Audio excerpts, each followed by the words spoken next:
सबको नमस्ते। हम जगत में जितने भी उत्पात देख रहे हैं, उपद्रव देखते हैं और इतने सारे कलह, युद्ध, हिंसा, असंतोष, जितना ज़्यादा हम एक इस जलजले को देख रहे हैं कि संसार में, जगत में, समाज में क्या हो रहा है, कैसी उठापटक चल रही है, किस प्रकार की आंधी चल रही है, ये जो भी कुछ देख रहे हैं हम, ये जो भी व्यक्ति मन में सोचता है उन विचारों का ही यह प्रत्यक्षीकरण है कि विचारों में जो जो बातें आती हैं, जो जो हम विचार करते हैं, जिन जिन बातों पर विचार करते हैं, उसी का यह जो है प्रक्षेपण हम कह सकते हैं कि हम ऐसा ऐसा सोच रहे हैं, ऐसा ऐसा विचार कर रहे हैं और फिर प्रत्यक्ष जो है समाज में देखने को मिलता है, प्रैक्टिकल रूप में देखने को मिलता है। क्योंकि जितने युद्ध हैं वो किसी न किसी मन में और मस्तिष्क में सबसे पहले पैदा होते हैं।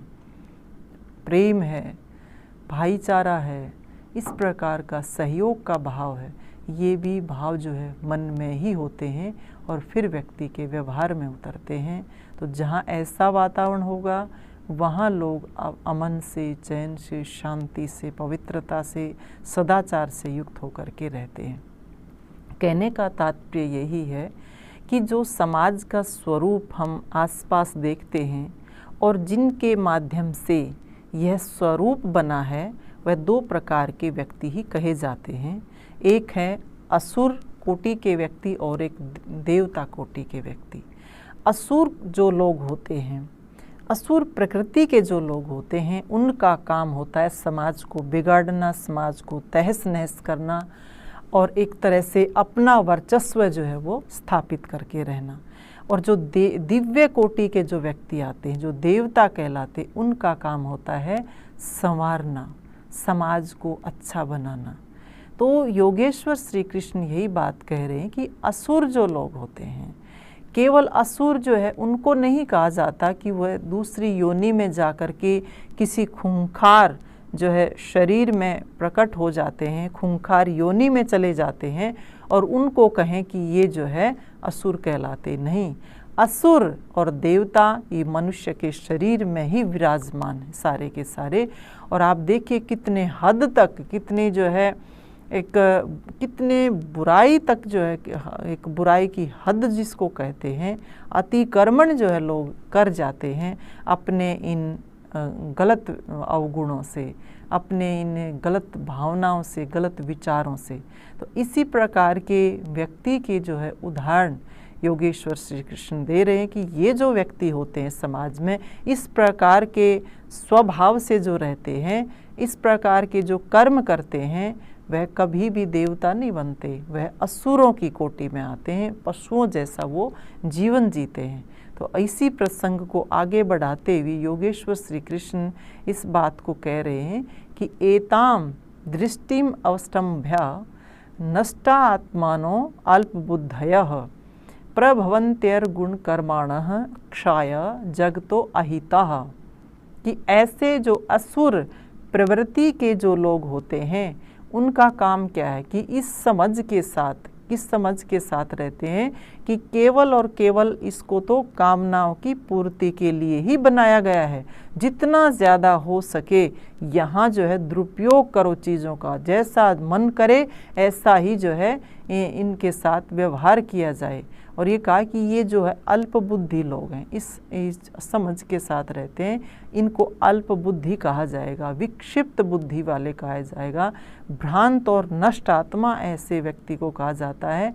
और ये कहा है कि जो व्यक्ति जो है आत्मा को मार करके कर्म करते हैं, वो तो असुर कहलाते ही कहलाते हैं और अगले जन्म में तो वो जो है हमेशा जो अंधकार की जो योनियाँ होती हैं, ऐसी योनि को वह प्राप्त होते हैं। तो ऐसे नष्ट आत्मा, क्या भयंकर कर्म करने वाले लोग जगत के शत्रु बनकर उसके विनाश के लिए ही उत्पन्न होते हैं। तो संसार में सृजन करने के लिए नहीं आते ऐसे लोग केवल और केवल उनका मकसद होता है कि हमें समाज का विनाश करना है, चाहे कैसे भी हो जाए। और आप देखते भी हैं समाज में जो भी कुछ हो रहा है, एक देश दूसरे देश को टिकने नहीं देता है, अपना ही वर्चस्व जो है कायम करके चलना चाहता है, और उसके लिए चाहे उपाय कुछ भी, साधन कुछ भी अपनाने पड़े, कितने भी भयंकर से भयंकर साधन हो, कि उनको ना जो है किसी की जो है जान की परवाह है, ना किसी की जो है सम्मान की परवाह है, कि कुछ भी व्यक्ति जो है सोच करके नहीं चलता, सिर्फ और सिर्फ अपने आप को स्थापित करने के लिए। ऐसे जो लोग होते हैं जो समाज को तोड़ने का काम करते हैं, पतन का जो कार्य करते हैं, वह असुर ही कहलाते हैं, असुरों की पहचान है। और कहा कामम आश्रित दुष्पूरम दम मान मदान्वितः मोहाद गृहीत्वास ग्राहान प्रवर्तन्ते अशुचित व्रतः। कहा कभी तृप्त न होने वाली, कभी भी समाप्त न होने वाली लालसा का आश्रय लेकर के, अब कामना जो की जाती है, सांसारिक कामना जो भी की जाएगी, ऐसी कामना कभी भी पूरी नहीं हो सकती। ऐसी कामना जो है, जो संसार के प्रति की जाती है, वह हमेशा आगे बढ़ती रहती है। इच्छा जो है, इच्छा का जो एक दायरा वो इतना बढ़ता चला जाता है व्यक्ति का, जितना भोग भोगेगा उतना ही जो दायरा बढ़ता चला जाएगा। तो ऐसी सांसारिक लालसा को लेकर के यह व्यक्ति चलते हैं और आश्रय लेकर के चलते हैं। और फिर कहा है कि उनके जीवन में क्या होता है, उन कामनाओं की पूर्ति के लिए क्या करेंगे, वो कपट करेंगे, छल करेंगे, अभिमान से युक्त उनका जीवन होगा, मस्ती से युक्त जीवन होगा, कि जीवन में कोई संयम नहीं होगा, सदाचार नहीं होगा, उनके जीवन में कोई अनुशासन नहीं होता, और अपवित्र धारणा वाले, अपवित्रता से युक्त उनका व्यवहार होता है। और ऐसे व्यक्ति जो है हमेशा जो है मूढ़ता के साथ रहते हैं, मूढ़ होकर के, जड़ बुद्धि होकर के रहते हैं, और झूठे विचारों को ग्रहण करने के कार्य में ही हमेशा प्रवृत्त रहते हैं। तो अब ये देखिए कि ऐसा जो व्यक्ति होता है वह कभी भी जो अध्यात्म के मार्ग पर नहीं चल सकता। अब हम ये मान करके चलें कि हमारा तो देश जो है वो धर्मपारायण देश है। यहाँ पर इस देश में जो 96% लोग ऐसे हैं जो किसी ना किसी संप्रदाय विशेष से जुड़े हुए हैं। और संप्रदाय विशेष से जुड़ने का तात्पर्य ये कि वह अपने आप को धार्मिक कहते हैं। तो धर्म के नाम पर जितने आडंबर, जितने अंधविश्वास समाज में दिखाई देते हैं, कि व्यक्ति एक तरफ तो जो है वह जो है बहुत सारे कर्मकांड भी कर रहा है, लेकिन दूसरी तरफ वह इतने सारे अत्याचार भी, छल कपट जो है, धोखा और जो है अपवित्रता उसके जीवन में है।